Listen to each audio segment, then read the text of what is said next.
All right, welcome to all. इस video में हम डिस्कस करेंगे एनसीईआरटी क्लास 9th का चैप्टर साउंड। फिजिक्स का लास्ट चैप्टर है, फिर इससे वंदरोगा सिलेबस के अगर बारे में बात करें तो फिजिक्स कंप्लीट हो जाएगा।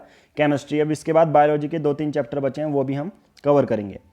जिन लोगों ने अभी तक टेलीग्राम ग्रुप को ज्वाइन नहीं किया है तो वो टेलीग्राम ग्रुप को ज्वाइन कर लें, क्योंकि जितनी भी पीडीएफ होती हैं मैं यहीं शेयर करता हूँ आपको, और जितने अपडेट होते हैं यहीं पर बताता हूँ। आपको टेलीग्राम ऐप डाउनलोड करनी है, सर्च बॉक्स में आपको टाइप करना है UK1 दरोगा। ठीक है, UK1 दरोगा आपको टाइप करना है। आप इसको टाइप करेंगे तो एक ही आपको चैनल मिलेगा, तो इसको आप ज्वाइन कर सकते हैं। पंकज बोरा ऑल उत्तराखंड एग्जाम, ये UK1 दरोगा आपको लिखना है। इसका मतलब ये सभी उत्तराखंड के एग्जाम के लिए ये ग्रुप बनाया गया। जितने भी मैं क्वेश्चन होते हैं, टेस्ट सीरीज का अपडेट या जितनी भी चीज़ें होती हैं पीडीएफ में यहीं शेयर करता हूँ। ऑलरेडी 500 लोग इससे जुड़ चुके हैं। तो स्टार्ट करते हैं आज का चैप्टर। ओके, डिले क्यों हो रहा था, सिलेबस इतना लेट क्यों चल रहा है, या बहुत लेट आई वीडियोस वन दरोगा के लिए। आज से डेली आया करेंगी, क्योंकि हम टेस्ट सीरीज पे ही वर्क कर रहे थे वन दरोगा सिलेबस की। ठीक है, तो उसी पे हम 4-5 दिन में रिलीज़ करेंगे उसको। बाकी किसी को अपडेट चाहिए तो आपको वन दरोगा सिलेबस वाला वन दरोगा का टेलीग्राम ग्रुप तो ज्वाइन करना है। बाकी आप इस नंबर पे भी अपडेट लेंगे, बाद में मैं आपको बताऊंगा। ठीक है, 7505134891 में टेलीग्राम में आपको मैसेज करना है इसमें। ठीक है, सिर्फ कॉल नहीं करनी, सिर्फ मैसेज आपको करना है इस नंबर पे।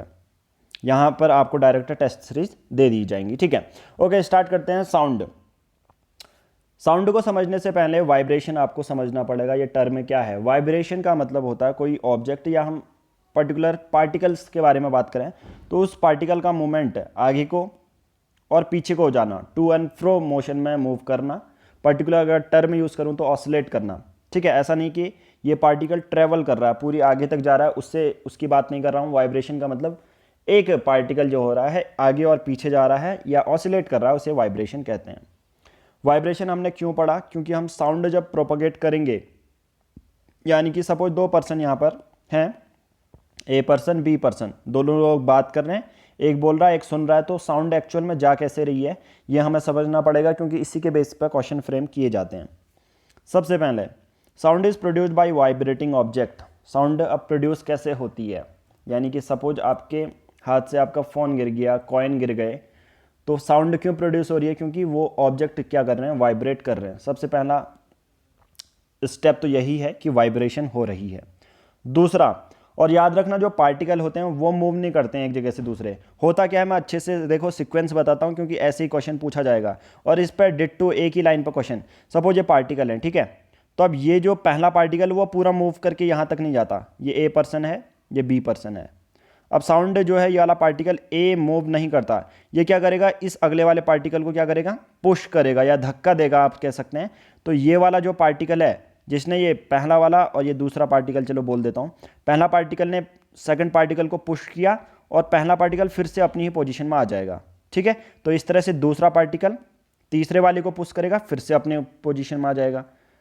यानी कि ये पार्टिकल मूव नहीं कर रहे हैं एक जगह से दूसरी जगह, धक्का देके वापस आ जा रहे हैं ये। ठीक है, तो तीसरा भी ऐसा ही होगा, चौथा भी पार्टिकल। तो इस बेसिस पर ए से लेके बी तक हमारी साउंड चले जाएगी। तो ये भी याद कर सकते हो, after displacing the adjacent particle the first particle come back to its original position. जो पहला पार्टिकल होता है पुश करके अपने ही पोजीशन में आ जाता है। ठीक है, अब फैक्ट जो है, फैक्ट जो मैंने लिखा है इसके बेसिस पर क्वेश्चन पूछा जाएगा कि क्या कोई पार्टिकल ही मूव करते हैं। ठीक है, तो the disturbance created by a source of sound in the medium travels through medium is not by the particle of the medium. वो ऐसा नहीं कि मीडियम के पार्टिकल पूरी तरह मूव नहीं कर रहे हैं या एक जगह से दूसरी जगह ट्रेवल नहीं हो रहे हैं। ठीक है, ओके। उसके बाद दूसरा यही है कि डिस्टर्बेंस जो क्रिएट होता है वो मीडियम के थ्रू होता है, ना कि मीडियम के पार्टिकल के थ्रू। ठीक है, ये पूछा जा सकता है। ओके, उसके बाद साउंड वेव एक तरह की मैकेनिकल वेव्स हैं। अगर डायरेक्ट कुछ 4-5 ऑप्शन आ गए, मैकेनिकल वेव्स, ग्रेविटेशनल वेव्स और बहुत सारी वेव्स के 4 ऑप्शन दे दिए जाएंगे, तो साउंड वेव एक तरह की क्या है, मैकेनिकल वेव है। ठीक है, so it needs a medium to travel, यानी कि कोई भी अगर मैकेनिकल वेव की कैरेक्टरिस्टिक्स, उसकी विशेषता हम ये कह सकते हैं कि कोई मैकेनिकल वेव को एक मीडियम चाहिए होता है, या तो सॉलिड होगा, लिक्विड होगा या गैसियस होगा। ठीक है, मुझे बताना आप साउंड सबसे ज़्यादा ट्रैवल किस में करती होगी? हालांकि इजी क्वेश्चन है, बट एनसीईआरटी को तो आपको रिवाइज करना ही पड़ेगा, क्योंकि कभी कभी हम क्या करते हैं, देखिए टेस्ट सीरीज बनी किस लिए होती है ये भी बताता हूँ। टेस्ट सीरीज अगर आप अटेम्प्ट करोगे तो यानी कि आप एक्चुअल टेस्ट देने से पहले प्रिपेयर हो रहे हो, ठीक है, प्रिपेयर कर रहे हो अपने को, उसका मतलब होता है, क्योंकि वहाँ पर एक्चुअल टेस्ट में कभी कभी हम इजी क्वेश्चन भी गलत करके जाते हैं, तो इसी के लिए टेस्ट सीरीज बनी रहती हैं। Okay, it can travel through vacuum, it can not travel through vacuum, यानी कि यहाँ पर अगर कहीं पर सॉलिड, लिक्विड या गैसियस मीडियम नहीं है तो साउंड ट्रैवल नहीं करेगी, ठीक है। तो सॉलिड, लिक्विड, गैस में बताना है सबसे ज़्यादा साउंड की स्पीड किस जगह होगी, 3 मीडियम में से। ओके, अब 2 चीज़ें याद रखनी है, एक होता है कंप्रेशन, एक होता है रेयरफैक्शन। कंप्रेशन याद रखना, कंप्रेशन जो ये पूरा ये है जहाँ साउंड के पार्टिकल बहुत ज़्यादा हैं, ये ऐसे ऐसे, तो इसे कंप्रेशन। अब दूर दूर हैं ये वाला पार्ट रिफ्रैक्शन। ये देखिए कंप्रेशन वाला मैंने ऐसे बनाया है, और रेयरफैक्शन दूर दूर पार्टिकल होना। कंप्रेशन में क्या होता है, हाई प्रेशर होता है और डेंसिटी भी बहुत ज़्यादा होती है। सिंपल सी बात है, अगर पार्टिकल बहुत ज़्यादा क्लोज आएंगे तो हाई प्रेशर रीजन होगा और डेंसिटी भी हाई होगी। वैसे रेयरफैक्शन में लो प्रेशर होता है और डेंसिटी लो होती है। इसी बेसिस पर भी क्वेश्चन पूछा जा सकता है कि कंप्रेशन में हाई प्रेशर क्रिएट होता है या लो प्रेशर क्रिएट होता है। एक क्वेश्चन ऐसे ही बना दिया जाएगा, तो आंसर क्या हो जाएगा, कंप्रेशन में high pressure high density, rarefaction में लो प्रेशर और लो डेंसिटी। अब उसके बाद फैक्ट बता देता हूँ, more density of the particle in the medium gives more pressure. जितना ज़्यादा डेंसिटी होगी उतना ही ज़्यादा प्रेशर होगा, और जितनी कम डेंसिटी होगी उतना कम प्रेशर भी होगा, ठीक है। तो ये चीज़ें पता होनी चाहिए। ओके, अब एक और चीज़ पूछा जाता है, मैकेनिकल वेव तो है ही, साउंड एक मैकेनिकल वेव भी है, साउंड एक लॉन्गिट्यूडनल वेव, या आप बहुत सारे लोग लॉन्जिट्यूडनल भी कहते हैं, पर जो भी आप प्रोनाउंस करो आपकी मर्जी है। तो लॉन्गिट्यूडनल वेव है या लॉन्जिट्यूडनल वेव है? देखिए साउंड मैकेनिकल वेव है, पहला ये याद रखो। मैकेनिकल वेव होने का मतलब सॉलिड, लिक्विड या गैसियस मीडियम एक चाहिए होगा उसको ट्रैवल करने के लिए, पहला ये याद करना है। दूसरा, साउंड लॉन्गिट्यूडनल वेव भी है। अब लॉन्गिट्यूडनल में क्या होता है, देखिए, individual particle of medium move in a direction parallel to the direction of propagation of disturbance. अब देखिए जैसे साउंड साउंड जो है बी तक जा रही है, तो यानी कि जो प्रोपगेट है साउंड ए से बी को जा रही है, तो लॉन्गिट्यूडनल वेव में क्या होता है, जो इंडिविजुअल पार्टिकल होते हैं मीडियम के, मीडियम कौन सा हो सकता है, सॉलिड भी हो सकता है, लिक्विड भी हो सकता है, गैस भी हो सकता है, तो उसमें जो मीडियम के पार्टिकल होते हैं इस प्रोपगेशन के पैरेलल जाते हैं। बस ये कैरेक्टरिस्टिक्स आपको याद करनी है। हालांकि आप इमेजिन कर सकते हो अपने माइंड में कि किस तरह से साउंड मैं आगे को बोल रहा हूँ, तो सिंपल सी बात है, पिछले वाला बंदे को कम ही सुनाई देगा ना, जो आपके सामने ही होगा उसको ही सुनाई देगा ज़्यादा। आप कहाँ पर बोल रहे हैं, सपोज ए है, आपके फ्रंट में कोई खड़ा है, तो आपकी साउंड आगे से उस बंदे की ओर जा रही है, ठीक है, टुवर्ड्स द पीपल। तो अब क्या है कि उसी के बेसिस पे जो मीडियम होगा, जो पैरेलल मीडियम की डायरेक्शन में जाएगा, ठीक है। तो ये चीज़ें लॉन्गिट्यूडनल वेव्स की कैरेक्टरिस्टिक्स होती हैं, ठीक है। अब इसमें क्या होता है, सिंपली ऑसिलेट करती है back and fourth about their position of rest. जैसे मैंने बोला बैक एंड फोर्थ, एक को पुश करेंगे पीछे आ जाएंगी, एक को पुश करेंगे पीछे आ जाएंगी, तो इसे लॉन्गिट्यूडनल वेव्स कहते हैं। और साउंड एक लॉन्गिट्यूडनल वेव है, ठीक है, ये याद रख लेना है, ठीक है। उसके बाद नेक्स्ट आता है ट्रांसवर्स वेव। इसके बारे में भी पढ़ा देता हूँ, हालांकि साउंड एक ट्रांसवर्स वेव नहीं होती है। ट्रांसवर्स वेव का एग्जाम्पल है लाइट। जैसे आपके घर में बल्ब है, सोलर एनर्जी जो आती है, वो जो लाइट होती है वो ट्रांसवर्स वेव है। अब लाइट के पार्टिकल आपकी आंखों तक कैसे पहुँचते हैं? Particle do not oscillate along the line of wave propagation but oscillate up and down. हमने लॉन्गिट्यूडनल देखा था कि बैक, मूव और फोर्थ, यानी कि आगे और पीछे जा रही है, बट ट्रांसवर्स में क्या होता है, अप एंड डाउन करते हैं, ऐसे मूवमेंट पार्टिकल्स का होता है, ठीक है, अप एंड डाउन के बेसिस पे। तो ऑसिलेट नहीं करते but oscillate up and down, ठीक है, about their mean position as the wave travels. Up होगा डाउन होगा, अप होगा डाउन होगा, अप डाउन, ठीक है। Okay, example light, individual particle move in a direction perpendicular to the direction of wave propagation. अब ये भी बता देता हूँ, जैसे देखो इस पे क्या है, सपोज वेव आगे को जा रही है, तो सिंपल सी बात है, जो मीडियम का या इंडिविजुअल पार्टिकल का डायरेक्शन मूवमेंट क्या है, होगा ना परपेंडिकुलर। ये देखो ऊपर नीचे जा रहा है, तो सिंपल सी बात है परपेंडिकुलर। परपेंडिकुलर जनरली 90 डिग्री ये बनाते हैं, ठीक है। Okay, sorry for the pause guys, बीच में कॉल आ गया था। ठीक है, तो स्टार्ट करते हैं। ट्रांसवर्स वेव आप सबको पता चल गया। फिर वैसे ही लॉन्जिट्यूडनल वेव हमने क्या कहा, जैसे ये प्रोपगेट कर रही हैं तो इंडिविजुअल पार्टिकल इसके पैरेलल प्रोपगेट करते हैं लॉन्जिट्यूडनल में, और ट्रांसवर्स में जो पार्टिकल्स होते हैं वो परपेंडिकुलर जो है मूवमेंट करते हैं। परपेंडिकुलर यानी कि 90 डिग्री का मूवमेंट या एंगल बनाना। ओके, अब कुछ साउंड वेव की कैरेक्टरिस्टिक्स पढ़ लेते हैं कि किस तरह से एक साउंड वेव को पहचाना जा सकता है, यानी कि उसमें क्या क्या चीज़ें होती हैं। फ्रीक्वेंसी होती है, एम्पलीट्यूड होता है, स्पीड होता है, 3 चीज़। अब इसके साथ साथ बहुत सारी चीज़ें आगे आएंगी भी। सबसे पहले इस फिगर को देख लेते हैं। देखो, ये जो लाइन है बीच में आपको दिख रही है, जो कर्सर मैं मूव कर रहा हूँ, यहाँ पर ये मीडियम है, एवरेज डेंसिटी या प्रेशर ये डिनोट कर सकता है। ठीक है, अब याद रखना ऊपर जो होता है वो कंप्रेशन वाला है। तो कंप्रेशन में हमने अभी पढ़ा था, वहाँ हाई प्रेशर होता है, हाई डेंसिटी होती है, और इसको क्रेस्ट बोलते हैं। ठीक है, जो नीचे वाला होगा उसको ट्रो बोलेंगे, जैसे ये TROUGH है। ऊपर कंप्रेशन होता है तो नीचे क्या होता है, रेयरफेक्शन होता है।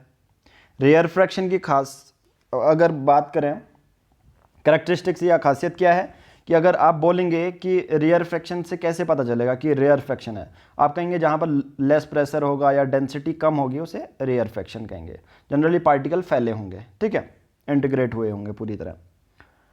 अब एक टर्म आता है वेवलेंथ।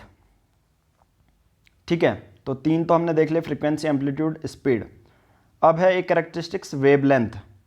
वेवलेंथ को किससे डिनोट करते हैं या रिप्रेजेंट किससे करते हैं, लैम्डा से। ठीक है, लैम्डा से। इसकी ऐसा यूनिट होती है मीटर। जनरली ये किसकी यूनिट होती है, मीटर। अब मीटर क्या होगा, सिंपल सी बात है, वेट तो होगा नहीं ना, यानी कि ये होगा डिस्टेंस की यूनिट। जैसे 1 लाइट ईयर, 1 लाइट ईयर भी एक तरह से डिस्टेंस की ही यूनिट है, ये भी पूछा जा सकता है। ओके, उसके बाद फ्रीक्वेंसी पढ़ लेते हैं। ऑसिलेशन आप सबको मैंने बताया। ऑसिलेशन क्या होता है, पार्टिकल का मूवमेंट होता है या ऑसिलेट करते हैं बैक और फोर्थ, आगे पीछे जाते हैं, उसी को ऑसिलेशन कहते हैं। ठीक है, तो what is frequency, class 10th का एग्जाम नहीं है तो फ्रीक्वेंसी क्या होती है ये नहीं पूछेंगे, बट समझना पड़ेगा कि फ्रीक्वेंसी क्या है। नंबर ऑफ सच ऑसिलेशन पर यूनिट टाइम।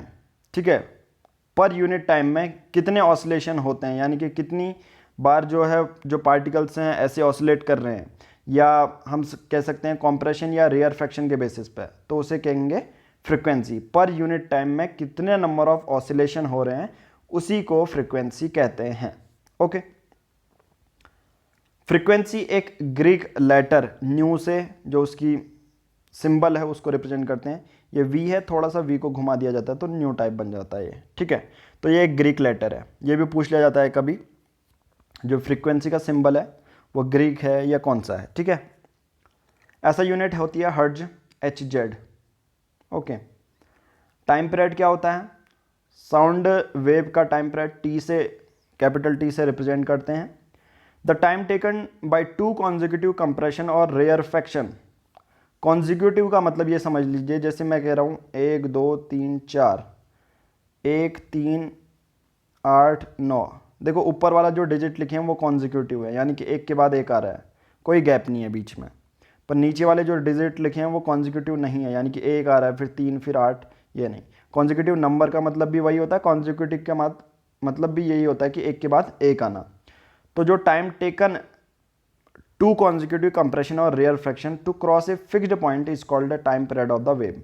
यानी कि देखिए एक कंप्रेशन है, ये देखो सपोज ये कंप्रेशन है पहला, ये दूसरा कंप्रेशन है, बस जितना भी टाइम लगेगा उसे टाइम पीरियड कहते हैं। सपोज 5 सेकंड लग रहे हैं तो हम कहेंगे उस साउंड वेव का टाइम पीरियड कितना होगा, 5 सेकंड। सपोज 10 सेकंड लग रहे हैं उस कंप्रेशन में जाने में तो हम कहेंगे 10 सेकंड होगा। ओके, अब जैसे सिलेबस खत्म होने के बाद हम न्यूमेरिकल भी करेंगे, तो रिलेशन बिटवीन न्यू और टी, तो न्यू इक्वल टू 1/T। ठीक है, तो ये भी पूछा जा सकता है और ये याद भी कर लेना। उसके बाद नेक्स्ट है पिच। पिच क्या होती है, sound we receive are different is one of the characteristics. अब बहुत सारी ऐसी साउंड होती हैं जो अलग अलग हमें सुनाई देती हैं। एग्जाम्पल, सबसे पहले फैक्ट जान लेंगे जिस बेसिस पर क्वेश्चन बनाया जा सकता है। The faster the vibration of the source the higher is the frequency and higher is the pitch. जितना ज़्यादा वाइब्रेशन तेज होगा, याद रखना, उतनी ज़्यादा फ्रिक्वेंसी होती है और इतनी ज़्यादा पिच होती है। क्वेश्चन ये पूछा जाता है कि वाइब्रेशन बहुत तेज है तो फ्रिक्वेंसी जो है वो बहुत ज़्यादा कम होगी और पिच ज़्यादा हाई होगी, गलत हो जाएगा। वाइब्रेशन बहुत तेज है, पिच कम, पिच ज़्यादा है और फ्रिक्वेंसी भी ज़्यादा है, तो ये आंसर सही हो जाएगा। तो वाइब्रेशन जितनी तेज होगी, याद रखना, पिच भी उतनी तेज होगी और फ्रिक्वेंसी भी उतनी तेज होगी। फ्रिक्वेंसी तो सिंपल सी बात है, वाइब्रेशन अगर तेज हो रहा है तो फ्रिक्वेंसी तो तेज होनी है ना, क्योंकि पर यूनिट टाइम में कितना ऑसिलेशन हो रहा है, कितना मूवमेंट का, एक तरह से आप ये कह सकते हो कि कितनी तेज़ी से वो निकल रहे हैं या कितनी तेज़ी से मूव कर रहे हैं, तो वो फ्रिक्वेंसी हो गई। और बहुत सारे लोग ये भी कह रहे थे कि जो आपने ये नोट्स बनाए हैं जो मैं आपको बता रहा हूँ, फिजिक्स, केमिस्ट्री और बायोलॉजी के क्लास 9th और 10th के कंप्लीट एनसीईआरटी जो ये नोट्स हैं, जो हैंड रिटन नोट्स हैं, वो कहाँ से मिलेंगे आपको? एक तो मैं लिंक वैसे दिया था मैंने, बट आपको लिंक नहीं, डायरेक्ट ही आपको क्या करना है, टेलीग्राम में मैसेज करना है, ठीक है, व्हाट्सएप पे नहीं करना है, टेलीग्राम में करना है 7505134891, ठीक है। मैं यहाँ पर आपको प्रोसीजर बता दूंगा कि क्या करना है, इस पर आपको मैसेज करना है, डायरेक्ट आपको पीडीएफ आपके नंबर पर दे दी जाएगी। ओके, ठीक है, आगे बढ़ते हैं। Objects of different sizes, suppose example एक ग्लास है आपके पास, एक बड़ा ग्लास है, उसके बगल में आपने छोटा ग्लास रखा, उसके बगल में और छोटा, और सबसे छोटा ये ग्लास रख दिया। तो इन सब की अगर आप इसमें स्पून से मारोगे तो अलग अलग जो है आवाज़ आपको सुनाई को देखने को मिलेंगी। But object of different sizes produce sound of different pitch, जो ये अलग अलग आवाज़ आती है या डिफरेंट साइजेस के ऑब्जेक्ट होते हैं, ये साउंड तो प्रोड्यूस करते हैं बट सभी की जो पिच होगी वो अलग अलग रहती है, ठीक है। तो अब आप समझ गए होंगे कि किस तरह से अलग आवाज़ आना, यानी कि पिच अलग अलग हो रही है दोनों की, अलग अलग डिफरेंट साइजेस के बेसिस पे, ठीक है। अब है एम्पलीट्यूड। एम्पलीट्यूड को पढ़ने से पहले मैं आपको बता दूं इससे पता क्या चलता है, कोई कितना ज़्यादा लाउड बोल रहा है, कोई कितना ज़्यादा सॉफ्ट बोल रहा है, वो एम्पलीट्यूड ही बताता है। Determined by its amplitude, amplitude depend upon force, simple सी बात है, कोई डाउट ही नहीं है इसमें। तो अब सपोज आप क्या करो, बहुत चीख के बोलो, बहुत तेजी से बोलो और जान लगा के बोलो, किसी को आप बुला रहे हो तो लाउडनेस आपको देखने को मिलेगी, ठीक है, तो एम्पलीट्यूड है।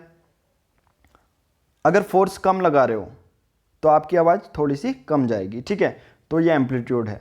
तो ये तो कैरेक्टरिस्टिक्स हो गए कि एम्पलीट्यूड बताता क्या है कि कोई कितनी तेज़ी से बोल रहा है या कितनी लाउडनेस है या कितनी सॉफ्टनेस है उसकी वॉइस में।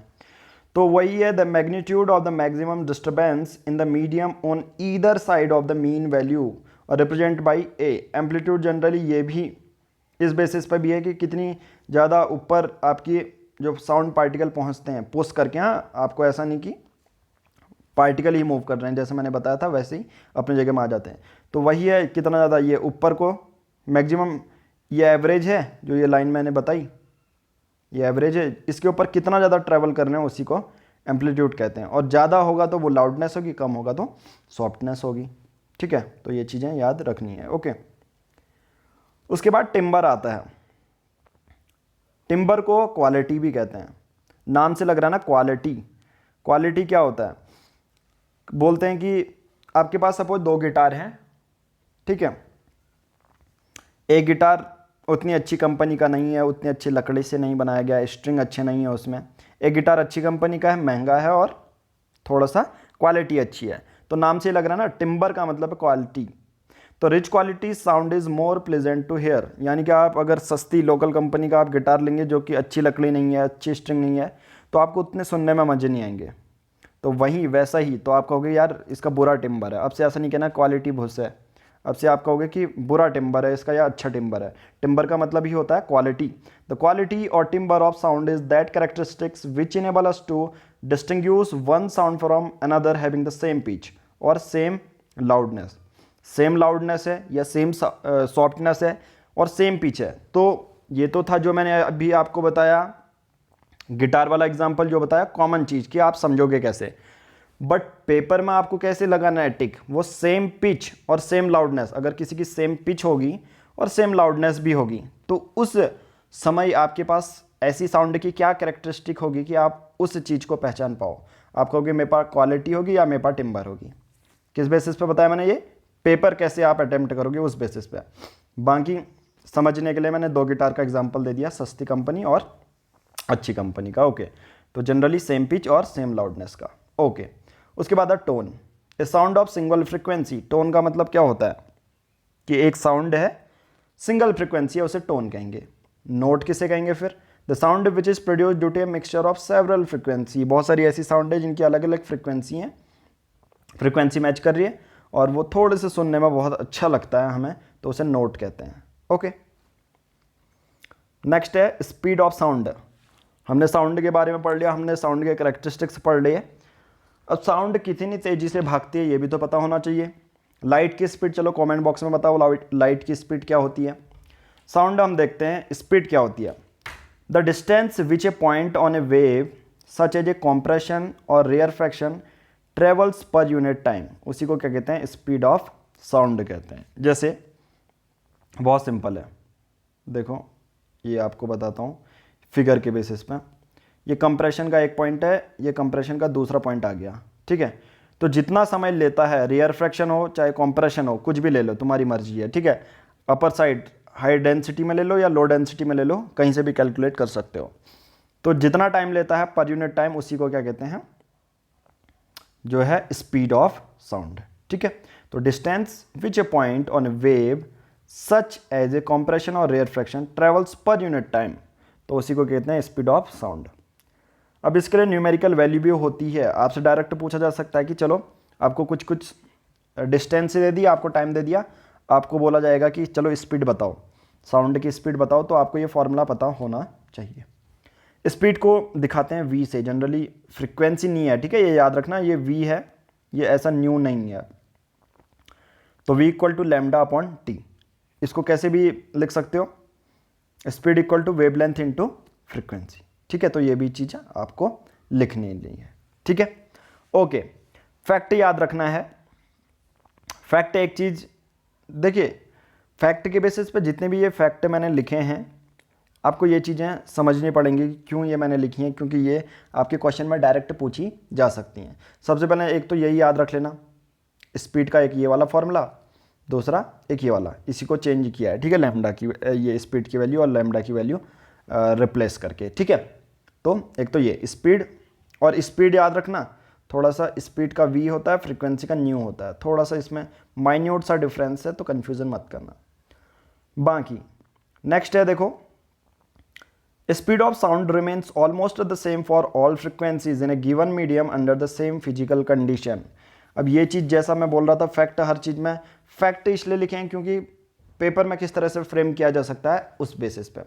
फिजिकल कंडीशन क्या हो सकती हैं? फिजिकल कंडीशन जैसे टेम्परेचर है, ह्यूमिडिटी है, टेम्परेचर है, तो इस बेसिस पे। तो याद रखना, जो साउंड की स्पीड है वो सभी में सेम रहेगी और उसकी फ्रिक्वेंसी सभी के लिए सेम रहेगी किसी एक गिवन मीडियम में under the same physical condition, जब तक कि टेम्परेचर, ह्यूमिडिटी, प्रेशर ये बढ़ाया या घटाया ना जा सके, तो तब तक जो साउंड की स्पीड है वो सेम रहेगी। और फॉर ऑल फ्रिक्वेंसी, सभी फ्रिक्वेंसीज के लिए जो साउंड है स्पीड है उसकी वो सेम रहेगी, ठीक है। अगर सपोज मान के चलो टेम्परेचर, प्रेशर ये घटा दिया जाए, बढ़ा दिया जाए, तो साउंड की स्पीड जो है वो चेंज हो जाएगी। ओके, नेक्स्ट है intensity of sound, amount of sound energy passing each second through out unit area, ठीक है। तो जो साउंड एनर्जी पास हो जाती है each second through out unit area, उसी को क्या कहते हैं? इंटेंसिटी ऑफ साउंड कहते हैं, सही है। उसके बाद लाउडनेस। लाउडनेस तो बहुत सिंपल है कि किस तरह से हमारा एयर रिस्पॉन्स करता है। हालांकि लाउडनेस को उतना समझना नहीं है, मैंने एम्पलीट्यूड के बेसिस पर आपको बता दिया है, बट लाउडनेस की कभी कभी आपसे, जैसे कभी किसी एग्ज़ाम में UKSSC में या UKPSC में, देखिए बहुत सारे लोग UKPSC की भी तैयारी करते हैं, तो आप उसी चैनल को ज्वाइन कर लेना, और वहाँ पर तो इंटरव्यू में डायरेक्ट पूछा जाएगा कि लाउडनेस होती क्या है। तो वहाँ पर आपको बताना है कि किस तरह से हमारा एयर रिस्पॉन्स करता है, उसी को लाउडनेस कहते हैं। अब हर के लिए वैसे जनरली अलग अलग लाउडनेस होती है, ठीक है। तो इसका वैसे जो एकेडमिक लेवल पर डेफिनेशन यही है कि किस तरह से हमारा जो कान है, हमारे एयर रिस्पॉन्स करते हैं किसी साउंड को सुन के, उसी को लाउडनेस कहते हैं। Example, two sounds are of equal intensity, we may hear one is louder than other. दोनों की इंटेंसिटी सेम होगी, बट हमको एक बहुत तेज़ी से लाउड सुनाई देगी और दूसरी बहुत उस कंपेरिजन में जो है कम सुनाई देगी। Okay, now move to next point, fact, the speed of sound in a medium depends also upon temperature. जैसा मैंने अभी बताया, फिजिकल कंडीशन पे भी डिपेंड करती है साउंड की स्पीड, टेम्परेचर है, प्रेशर है ऑफ द मीडियम। देखो, in any medium as we increase the temperature the speed of sound increases. Temperature अगर हम बढ़ा देते हैं तो जो साउंड है स्पीड की वो भी बढ़ जाती है, क्योंकि जो ऑसिलेशन जो स्पीड होती है वो बढ़ जाती है, वो तेज़ी से और ज़्यादा पुश करने लग जाते हैं और जल्दी साउंड की स्पीड बढ़ जाती है। ओके, नेक्स्ट टर्म होगा सुपरसोनिक स्पीड। देखिए, speed of object exceed the speed of sound. Sound की स्पीड से अगर कोई ऑब्जेक्ट की स्पीड और ज़्यादा, जो ज़्यादा होगी साउंड की स्पीड से, उसे क्या कहेंगे, सुपरसोनिक स्पीड। अब देखिए, generally it produce short waves, shock waves in air, example bullet, jets, aircraft. तो क्या होता है, साउंड की स्पीड से जिन भी ऑब्जेक्ट की स्पीड ज़्यादा होती है उसे सुपरसोनिक स्पीड कहते हैं कि हाँ, ये सुपरसोनिक स्पीड से गया। तो जब ये ट्रैवल कर रहे होते हैं या अपने सोर्स पॉइंट से निकलेंगे तो ये शॉक वेव जनरेट करते हैं एयर में, ठीक है, बहुत ज़्यादा प्रेशर होता है और उस बेसिस पे एक शॉक वेव प्रोड्यूस होती है। तो जो एयर प्रेशर इससे एसोसिएट रहता है, जब ये बुलेट फायर हो गई मान लो, या कोई जेट उड़ रहा है, एयरक्राफ्ट उड़ रहा है, तो जो एयर प्रेशर वहाँ पर होता है, सराउंडिंग का एयर प्रेशर जो एसोसिएट रहता है, तो वो क्या करता है, एक शॉक वेव प्रोड्यूस करता है, ठीक है, जो कि बहुत ज़्यादा लाउड, बहुत ज़्यादा होती है, शार्प होती है, और ऐसी साउंड को क्या बोला जाता है, सोनिक बूम बोला जाता है, ठीक है। और ये इतनी तेज होती है कि ये ग्लास की बिल्डिंग को, यानी कि जो बिल्डिंग होती है उसकी ग्लास को, या कांच का ग्लास है या दूसरे ग्लास है, उसको ब्रेक कर सकता है, इतनी तेज से एयर प्रेशर इतना ज़्यादा हो जाता है, आप सोच सकते हो इसमें, ठीक है। तो ये सुपरसोनिक स्पीड हो गई, तो bullet, jet, aircraft. Okay, sound की रिफ्लेक्शन की अगर बारे में बात करें तो सेम रिफ्लेक्शन होते हैं, same laws of reflection, incident और वही जो रिफ्लेक्शन के लॉज होते हैं वही सेम साउंड के लॉ पे भी काम करते हैं। ओके, अब दूसरा टर्म आता है echo, same sound again a little later. Same sound आना बट कुछ समय बाद, और कितने समय बाद वो अभी हम देखेंगे इसके बेसिस पे। सबसे पहले अगर आपको स्पीड ऑफ साउंड का ये बता देता हूँ, 344 मीटर पर सेकंड के बेसिस पे। अगर कहीं न्यूमेरिकल वैल्यू, हालांकि हम न्यूमेरिकल क्वेश्चन भी करेंगे जैसे सिलेबस कंप्लीट हो जाएगा, बट अभी यहाँ पर स्टैंडर्ड मैं आपको बता रहा हूँ, जो स्पीड है वो है 344 मीटर पर सेकंड। ये एनसीईआरटी में भी आपका दिया गया है। तो to hear a distinct echo the time travel between the original sound and reflected one must be at least 0.1 second और 34.4 मीटर अगर टोटल डिस्टेंस से है।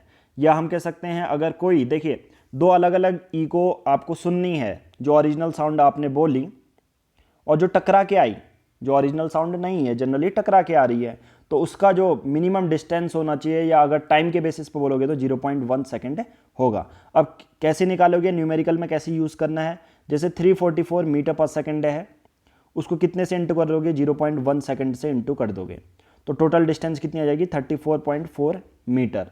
तो कभी भी कोई पूछेगा फैक्ट के बेसिस पे कि जो मिनिमम डिस्टेंस कितनी होनी चाहिए जिससे कि आपको एक इको सुनाई दे।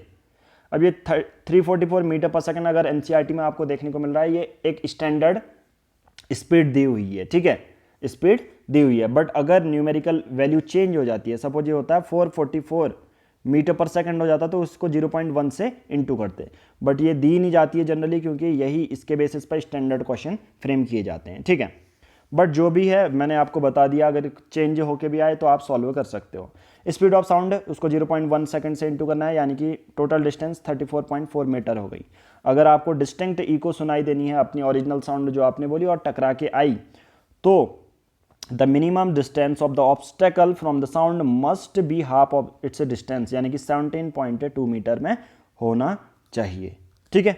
तो और बट अगर टेम्परेचर घटा या बढ़ा इस पर चेंज आ सकता है, बट ये अभी टेम्परेचर को एक्सक्लूड करके बता रहा हूँ मैं आपको, ठीक है। 7.2 मीटर होना ही चाहिए जो मिनिमम डिस्टेंस होती है, बट अगर साउंड की स्पीड चेंज होगी तो ये भी चेंज होगा। 0.1 से देखो क्या करना है, साउंड की स्पीड मान के चलो 400 दी है, 0.1 से इंटू करोगे 40 का आधा कितना हो जाएगा, 20 मीटर। तो एक ऑब्स्टेकल 20 मीटर, जो मिनिमम डिस्टेंस होगी वो 20 मीटर होगी। बट कंफ्यूज मत होना, यही जो आंसर होगा स्टैंडर्ड रहता है। ओके, इको में be heard more than one due to the successive और मल्टीपल रिफ्लेक्शन। जो इको होती है क्या होती है, एक से ज़्यादा बार सुनाई दी जाती है क्योंकि मल्टीपल रिफ्लेक्शन होता है, ठीक है, इधर से उधर मूव करना, इधर से उधर। So the rolling of thunder is due two successive reflection. अब देखिए इतना जो थंडर है, कड़कड़ाहट की आवाज़ आती है जब मौसम ख़राब होता है, तो वो रिफ्लेक्शन, बार बार रिफ्लेक्शन हो रहा होता है, उस बेसिस पर होता है, ठीक है। ओके, नया कॉन्सेप्ट है रिवर्बरेशन। अब बार बार रिफ्लेक्शन होने के बेसिस पे साउंड हमें उतनी अच्छे से सुनाई नहीं देती। अगर चाहे हम सिनेमा हॉल में बैठे हो तो आप सबको देखने को मिलेगा कि सिनेमा हॉल में जो बड़े बड़े पर्दे लगाए जाते हैं, तो इस बेसिस पर रिवर्बरेशन ना हो और एक सुनने वाले को अच्छी प्लेजेंट साउंड सुनने को मिले। तो बार बार रिफ्लेक्शन के बेसिस पर क्या होता है, साउंड अच्छी नहीं सुनाई दी जाती है, तो उसे रिवर्बरेशन कहते हैं। अब इसको कम करने के लिए या तो फायर बोर्ड लगा दो, रफ प्लास्टर कर लो, ड्रेपरीज लगा दो, ठीक है, पर्दे लगा दो, कुशन्स लगा दो, ये सब किया जाता है, ठीक है। अब कुछ मल्टीपल रिफ्लेक्शन, जो साउंड के मल्टीपल रिफ्लेक्शन होता है, इतनी बार बार टकराती है साउंड, तो उसके कुछ एडवांटेज भी हैं, कुछ एप्लीकेशन है जो यूज़ की जाती है, जैसे मेगाफोन में या हॉर्न्स में यूज़ की जा सकती है। सेकंड, जो डॉक्टर है स्टेथोस्कोप में यूज़ करता है। थर्ड, जो हार्ट बीट होती है ना, उसकी साउंड जो होती है रिफ्लेक्शन ऑफ साउंड के बेसिस पे पहुंचती है डॉक्टर के कान पे। बाकी जो सीलिंग होती है सिनेमा हॉल या कॉन्सर्ट हॉल में, जो सीलिंग होती है सब जगह फैले, इसलिए उसको थोड़ा सा कर्व कर दिया जाता है। अगर ऐसा ही होगी सीलिंग, याद रखो, तो अच्छे से सुनाई नहीं देगी। तो तभी आपको अगर कोई बड़े बड़े ऑडिटोरियम देखने को मिलते हैं, हॉल देखने को मिलते हैं, तो उनकी सीलिंग आप देखोगे थोड़ी सी बेंड है या कर्व है, ताकि हर कोने तक पहुंचे, ठीक है। ओके, अब देख लेते हैं साउंड के बारे में इतना सब कर लिया, अब किस रेंज तक किसको सुनाई देता है वो भी पढ़ लेते हैं। ऑडिबल रेंज, सुनाई देने वाली जो साउंड की रेंज होती है, ह्यूमन बीइंग के बारे में बात कर लेते हैं। 20 हर्ट्ज से लेके 20,000 हर्ट्ज तक। याद रखना 1 किलो हर्ट्ज का मतलब 1000 हर्ट्ज होता है। ये एडल्ट ह्यूमन बीइंग के बारे में बात कर रहा हूँ, जो भी वन दरोगा के बारे में जो भी प्रिपरेशन कर रहे हैं उनके बारे में बात कर रहा हूँ कि आपको जो ये मैं बोल रहा हूँ ये क्यों सुनाई दे रही है। क्योंकि अगर आप मेरे सामने भी होते, फ्रंट में होते ना, आपको ये क्यों सुनाई देगी, क्योंकि इस जो साउंड की ऑडिबल रेंज 20 हर्ट्ज से लेके 20,000 हर्ट्ज तक है। अब जो छोटे बच्चे होते हैं, 5 साल से छोटे होते हैं, और कुछ जो एनिमल्स होते हैं उनको 25 किलो हर्ट्ज तक सुनाई देती है, यानी कि 20 हर्ट्ज से लेके 25,000 हर्ट्ज तक। कितना, जैसे एडल्ट को 20,000 हर्ट्ज तक, जो बच्चा होता है 5 साल से छोटा उसको 25,000 हर्ट्ज तक सुनाई देती है, ठीक है। उसके बाद sound of frequency below 20 hertz. अब ऐसी साउंड भी होती हैं जिनकी फ्रीक्वेंसी 20 हर्ट्ज से कम होती हैं, उनको क्या बोलते हैं, इंफ्रासोनिक साउंड या इंफ्रासाउंड बोलते हैं उसको। एग्जाम्पल, जैसे राइनोसोरस जो होते हैं इंफ्रासाउंड से ही कम्युनिकेट कर लेते हैं, ठीक है, as low as 5 hertz. Whales और एलिफेंट भी एग्जाम्पल है इंफ्रासाउंड का। अब बहुत सारे राइनोसोरस हैं, सपोज आपके सामने बोल रहे हैं कि क्या कर रहा है या जो भी है, मतलब जो भी बोल रहे हैं राइनोसोरस, तो आपको समझ तो कैसे आएगा, बट क्यों सुनाई नहीं देता कि राइनोसोरस कम्युनिकेट कर रहे हैं। या राइनोसोरस को कभी आपने इसके बारे में कैरेक्टरिस्टिक्स आप जानेंगे कि गुस्सा आपको देखने को नहीं मिलेगा उसके वर्बल नेचर के बेसिस पे, क्योंकि वो साउंड आपको सुनाई नहीं देती है। तो आप राइनोसोरस को कैसे डिफेंसिव या अटैकिंग मोड पहचानेंगे कि हाँ यार ये क्या करना चाह रहा है। तो राइनोसोरस है, वेल्स हैं, एलिफेंट हैं, इवन राइनोसोरस तो 5 हर्ट्ज तक की इंफ्रासाउंड क्रिएट करके कम्युनिकेट करते हैं। तो इतना कम साउंड तो हम सुन ही नहीं पाते हैं। हमारी रेंज ही ऑडिबल रेंज है 20 हर्ट्ज तक, ठीक है। वेल्स और एलिफेंट भी एग्जाम्पल याद रखना। बट कभी कभी अर्थक्वेक आ जाता है, तो बहुत सारे एनिमल्स, बहुत सारे जो अर्थक्वेक को जो पहचानते हैं, जैसे सिस्मोलॉजिस्ट होते हैं बहुत सारे, अर्थक्वेक को ऐसे भी पहचाना जाता है कि जब उनकी सपोज काम नहीं कर रही है, तो वो एनिमल का नेचर भी, क्योंकि एनिमल्स का हमने देखा कि कम हर्ट्ज वाली साउंड वो सुन लेते हैं, जिसके बेसिस पे वो थोड़ा सा एबनॉर्मल, या हम कह सकते हैं कि वैसा बिहेव नहीं करते जैसा नॉर्मली करते हैं। Earthquake produce low frequency infrasound before the main shock. Sometimes animal gate disturbed before the earthquake. जो एनिमल्स हैं जैसे डॉग्स, कैट्स, ये अलग बिहेवियर शो करने लग जाते हैं अर्थक्वेक आने पे, क्योंकि उनको बहुत लो फ्रीक्वेंसी वाली इंफ्रासाउंड सुनाई देती है, ठीक है। तो अर्थक्वेक भी एक एग्जाम्पल है इंफ्रासाउंड का या इंफ्रासोनिक साउंड का, ओके। नेक्स्ट टर्म आता है अल्ट्रासोनिक। सिंपल सी बात है, ऐसी साउंड जिसकी फ्रीक्वेंसी 20 किलो हर्ट्ज यानी कि 20,000 हर्ट्ज से ऊपर हो, उसे अल्ट्रासोनिक कहते हैं। डॉल्फिन है, चमगादड़ हैं, ऐसी साउंड प्रोड्यूस करते हैं। रैट्स, चूहे भी ऐसी साउंड प्रोड्यूस करते हैं। अल्ट्रासाउंड का एग्जाम्पल, ऐसी साउंड जिसका फ्रिक्वेंसी 20,000 हर्ट्ज से ज़्यादा हो तो उसकी एप्लीकेशन हम कहाँ यूज़ कर सकते हैं? Use to clean parts in hard to reach places, ऐसी जगह पर जहाँ पर हम पहुँच नहीं सकते, ऐसी जगह पर उन पार्टिकल्स को हटाया जा सकता है। एग्जाम्पल जैसे स्पायरल ट्यूब होती है या ऑड शेप्ड होती है, अगर हम अल्ट्रा सोनिक जो वेव्स हैं या अल्ट्रासोनिक जो साउंड है वो अब हम डालें तो स्पायरल जो ट्यूब है वो पूरी तरह साफ हो सकती है। अब कभी कभी के पर क्या होता है, क्रैक्स को डिटेक्ट करने के लिए या मेटल ब्लॉक्स में जो फ्लॉज होते हैं जिस पर थोड़ा सा कुछ डिस्टर्बेंस होगा या कहीं पर डैमेज होगी, उसको भी चेक करते हैं हम अल्ट्रासोनिक के बेसिस पे। देखो क्या है, सिंपल फिनोमिना है, वो भी आपको समझा देता हूँ। Ultrasound gate reflected back indicating the presence of flow, बहुत सिंपल है। While ordinary sound bend around the corner. Suppose यहाँ पर एक बिल्डिंग है, बाहर से तो पूरी मस्त दिख रही है, ये पेंट वेंट लगा के बना दिया है। अब पर ये बिल्डिंग 100 साल पुरानी है और बीच में एक क्रैक आया है और आपको ये कोई 100 करोड़ की बेच रहा है। आप कहोगे नहीं, मैंने तो फिजिक्स पढ़ी है भाई, मैं अल्ट्रासोनिक साउंड का यूज़ करूँगा, पहले चेक कर लेता हूँ। यहाँ पर से आप जैसे ही भेजोगे, यहाँ पर क्रैक होता है सपोज अंदर, तो वो साउंड वापस रिफ्लेक्ट कर जाएगी अगर अल्ट्रासोनिक भेजी तो आपने।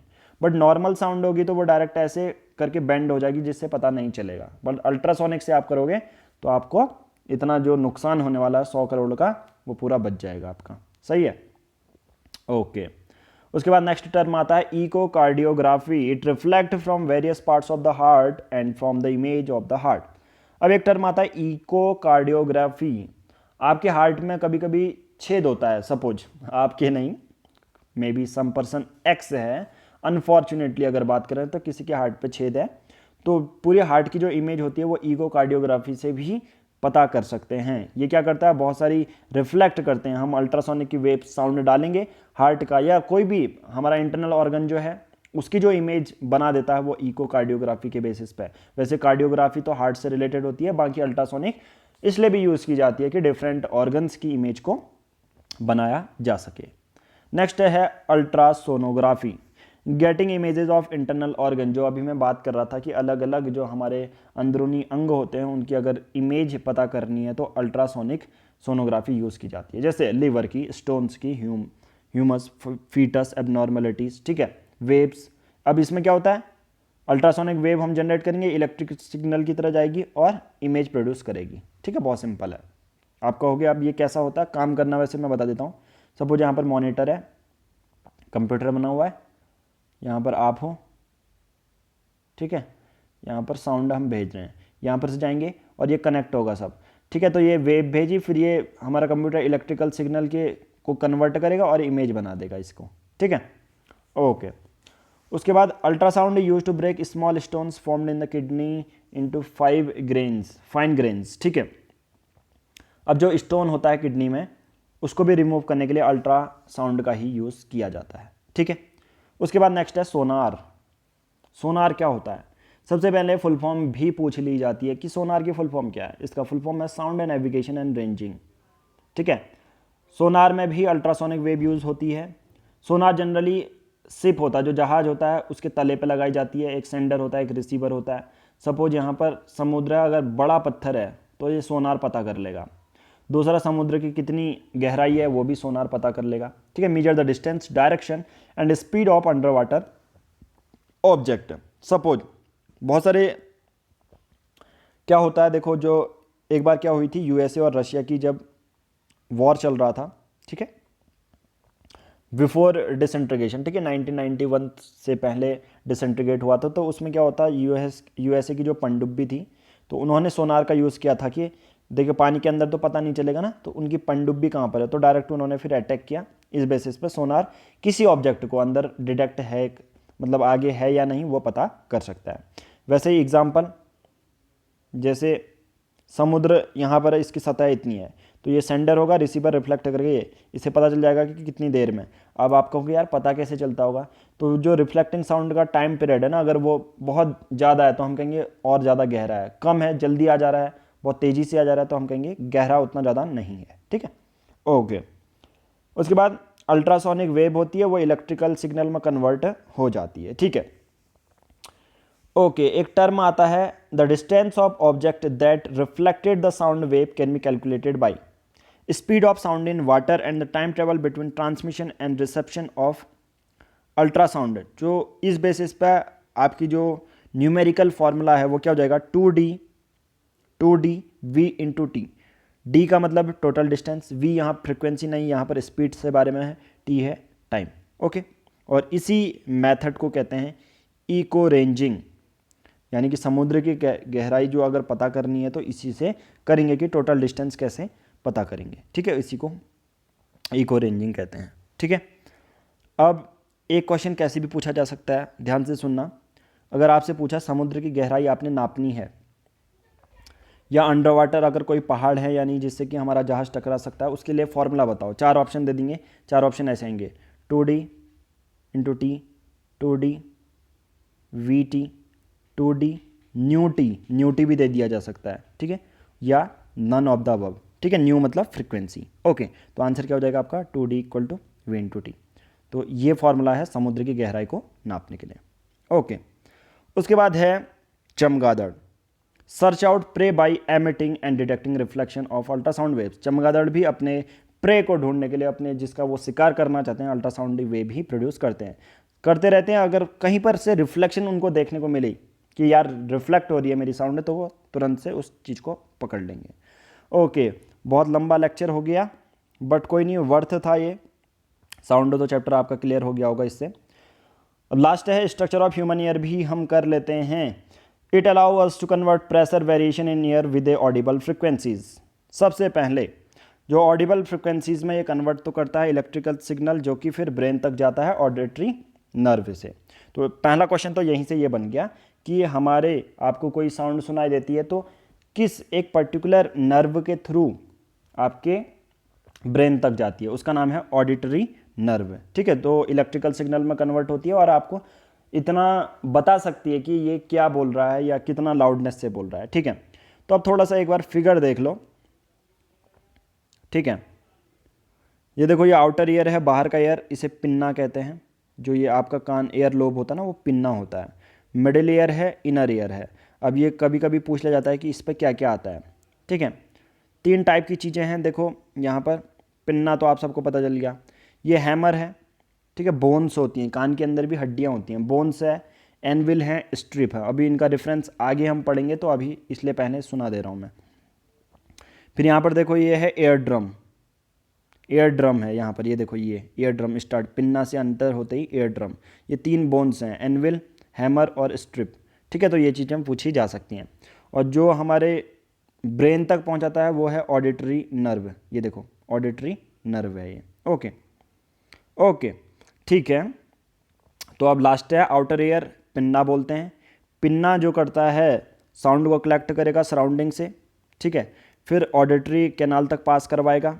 उसके बाद ऑडिटरी कैनाल उस चीज़ को थिन मेम्ब्रेन ईयर ड्रम तक पहुंचाएगी, या टिम्पैनिक मेम्ब्रेन ईयर ड्रम अभी बोला था मैंने। ठीक है, थिन मेम्ब्रेन होती है ईयर ड्रम। ठीक है, ऑडिटरी कैनाल से होते हुए वो साउंड ईयर ड्रम तक जाती है। ईयर ड्रम हमारा वाइब्रेट करता है, हिलता है। Vibration are amplified several times by 3 bones. अब जो वाइब्रेशन होती है वो बहुत ज़्यादा एम्पलीफाई कर दी जाती है, बहुत ज़्यादा और ज़्यादा थोड़ा सा उसको बड़ा चढ़ा के काम करवाया जाता है उस साउंड को, ताकि और अच्छे से हमारा ब्रेन उसको प्रोसेस कर पाए। अब 3 बोन्स ऐसी क्या हैं, अगर ये 3 बोन्स नहीं होंगी तो याद रखो आपको सुनाई नहीं देगा। या आपको कैसे सुनाई देगा मैं बताता हूँ। जैसे मैं बोल रहा हूँ तो ऐसा लगेगा कि कुछ चीज़ डैमेज हो गई है, वॉइस, या बोल नहीं पा रहे हैं। ठीक है, ऐसे पूरा डिस्ट्रॉय या डैमेज वॉइस मिलेगी आपको। तो वो 3 हैं, हैमर, एनविल और strip. Okay sorry for the pause, फिर से कॉल आ गई थी, बट इसको हम उस पर भी नहीं रख सकते फ्लाइट मोड में, क्योंकि आपको ये टेलीग्राम दिखाना था। ओके दिखा लिया वैसे, अब तो ख़त्म ही हो गया चैप्टर, अब क्या करें, फ्लाइट मोड में डाल के। हैमर, एनविल और स्ट्रिप याद रखना, ये पूछा जा सकता है आउटर ईयर, इनर ईयर या मिडिल ईयर। ये होता है मिडिल ईयर। ठीक है, ओके नाउ लास्ट है। मज़े आते हैं ना ऐसे, लास्ट एंडिंग होती है तो आपको लगता होगा यार ये ख़त्म कितनी जल्दी, मतलब समझ गए होगे। ठीक है, लास्ट का होता है तो ऐसा लगता है कि यार फिजिक्स का अब तो सिलेबस ही ख़त्म हो गया, आपको बस रिवाइज करना है और ज़्यादा से ज़्यादा याद रखो, एमसीक्यू सॉल्व करो। ठीक है, in the inner ear pressure variation are turn into electrical signal. अब जब तक अंदर तक वॉइस पहुंचती है फिर वो जो प्रेशर वेरिएशन होता है इलेक्ट्रिकल सिग्नल में कन्वर्ट करता है बाई कोलिया या कोसलिया इससे बोला जाता है, ठीक है, जो भी आप प्रोनाउंस करें। These electrical signals are send to the brain, ये इलेक्ट्रिकल सिग्नल ब्रेन तक पहुंचते हैं, फिर auditory nerve and the brain interpret them as sound, और ब्रेन हमको प्रोसेस करके वो देता है। तो कॉन्ग्रेचुलेशन टू ऑल जिन लोगों ने भी ये फिजिक्स कंप्लीट कर चुके हैं, और थैंक्स टू ऑल देखने के लिए भी, क्योंकि बहुत सारे लोग ऑलरेडी कुछ फिजिक्स के 2 से 3 हज़ार तक देख चुके हैं, केमिस्ट्री के 6 हज़ार तक देख चुके हैं। तो सोच लो आपका वो सिर्फ आई थिंक वो सिर्फ इंग्लिश मीडियम वाले हैं, तो जो डेडिकेटेड देखते हैं आप सबको पता ही है कि कितना ज़्यादा कंपटीशन बढ़ सकता है अगर आप बात करें तो, ठीक है। तो अभी के बेसिस पर आपको अभी टाइम मिला है, बाकी इसके बेसिस पर हम एक स्ट्रेटेजी वीडियो तो बनाएंगे ही। अभी के लिए क्या करेंगे कि किस तरह से आप समझ सकते हैं कि कितना ज़्यादा अभी जो लॉकडाउन हुआ है, तो इस पर खुश मत होना कि यार लेट होगा तो अभी पढ़े ना, अभी तो आप सबको यही टाइम यूटिलाइज़ करना है, क्योंकि ये जिसने ये टाइम यूटिलाइज़ करा उसी की फाइनल रैंकिंग में नंबर आएंगे, याद रखना, ठीक है। फाइनल रैंकिंग में अगर अपना नाम चाहिए तो आज से ही, अभी तक कोई किसी ने वेब सीरीज़ देख ली, मूवी देख ली, तो उसको अब थोड़ा स्किप करो, हालांकि कभी कभी देख सकते हो, बट मोर फोकस करो कि बंद होगा, क्योंकि हो जाएगा अगर, क्योंकि लॉकडाउन ख़त्म हो जाता है तो उसके देखिए एक और चीज़ है, लॉकडाउन अगर ख़त्म होगा तो बहुत सारे लोग पूछ रहे हैं कि एग्ज़ाम कब होगा, ये मुझे पर्सनल मैसेज कर रहे थे, तो इस बेसिस पे इसलिए बता रहा हूँ मैं। जैसे लॉकडाउन सपोज मान के चलो, क्योंकि अभी जिसके बेसिस पे, और इस चैनल पे मैं द हिंदू की जो डेली के बेसिस पे न्यूज़पेपर होता है वो भी कवर करता हूँ मैं, तो अगर कोई सुनता होगा तो उसको पता होगा कि लॉकडाउन मई तक ख़त्म नहीं होने वाला, उसको वर्ल्ड पूरे इंडिया के लेवल पे एक फेज़ वाइज ख़त्म करने वाले हैं, तो वो मई में पॉसिबल नहीं है, मान के चलो जून में भी हुआ, ठीक है, वो भी ऐसी जगह होगा जो ग्रीन एरिया में होगा, ग्रीन जोन होते हैं जिसे कहते हैं, और उसके 2-3 महीने तक पेपर नहीं होंगे, याद रखना, क्योंकि इतनी सोशल गैदरिंग कोई भी गवर्नमेंट अलाउ नहीं करती है, ठीक है। तो आप जितना टाइम है वो यूटिलाइज़ करो, ज़्यादा से ज़्यादा MCQ सॉल्व करो और ज़्यादा से ज़्यादा रिवाइज़ करो, ठीक है। तो इस वीडियो में इतना ही, बाकी मिलते हैं अगली वीडियो में। अब से कॉन्टीन्यूस में जो है सिलेबस वंदरोगा के लिए वो करूँगा, ठीक है, डालते रहूँगा। Thank you.